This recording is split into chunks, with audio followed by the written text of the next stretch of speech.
तो मामला रोटी पर आ जाए। इसीलिए ज्यादा से ज्यादा मेहमानी 2 या 3 दिन तक के लिए ठीक रहती है।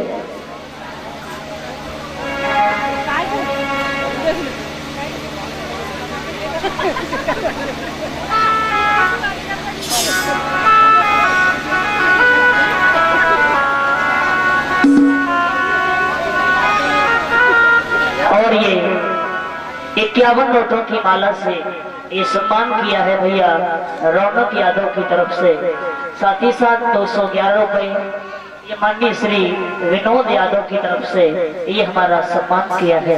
कामना करेंगे ऐसे भक्तों के हाथ हमेशा इसी प्रकार से धर्म के बढ़ते रहे, यही भगवान से कामना और कांक्षा है। बोली गोविंद भगवान की। ध्यान दें तो रिश्तेदार आया, वो रिश्तेदार ऐसा आया कि 1 दिन हो गया, 2 दिन हो गए, 10-15 दिन, महीना, 2 महीना व्यतीत हो गया।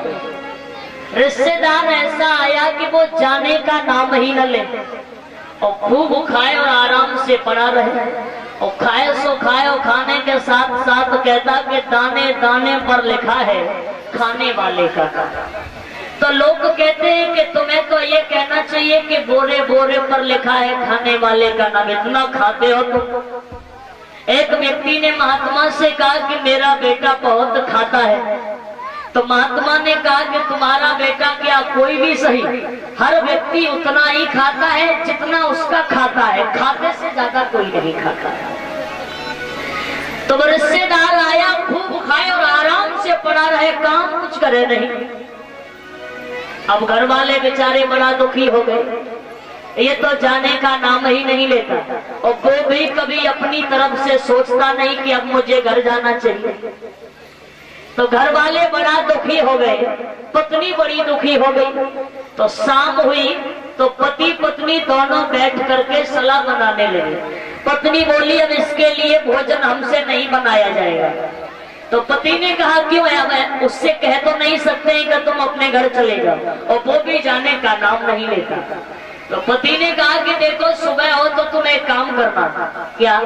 पति ने कहा कि सुबह हो तो तुम ये करना, आप हमसे कहना कि अब हमसे भोजन नहीं बनाया जाएगा। पत्नी बोली इतना कहने पर वो चला जाएगा? पति ने कहा सुनो तो सही, तुम कहना हमसे भोजन नहीं बनेगा तो मैं डंडा लेकर तुम्हारी पिटाई लगाने लगूंगा, और जब वो पिटाई लगाऊंगा तो रिश्तेदार देखेगा तो अपने आप घर छोड़ के भाग जाएगा।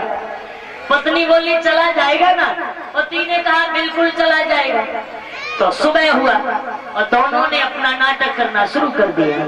सुबह हुआ तो पत्नी बीच आंगन में बैठ गई और बैठ के रोने लगी और बोली सुनो आज ना भोजन मिलेगा और ना पानी मिलेगा। पति बोला क्यों नहीं मिलेगा?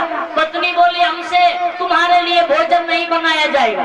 तो पति ने हाथ में डंडा लिया और पत्नी की पिटाई लगाने लगा। पत्नी रोने लगी। पति ने इशारे में कहा थोड़ा जोर से रो, ऐसे थोड़ी नहीं जाएगा।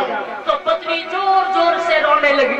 अब पत्नी जोर जोर से रोई तो रिश्तेदार ने विचार किया कि जब इनका ही ठिकाना नहीं है तो अब हमारी यहाँ पे दाल गलने वाली नहीं है। तो उसी समय रिश्तेदार ने उठाया अपना बैग और घर से बाहर हो गया।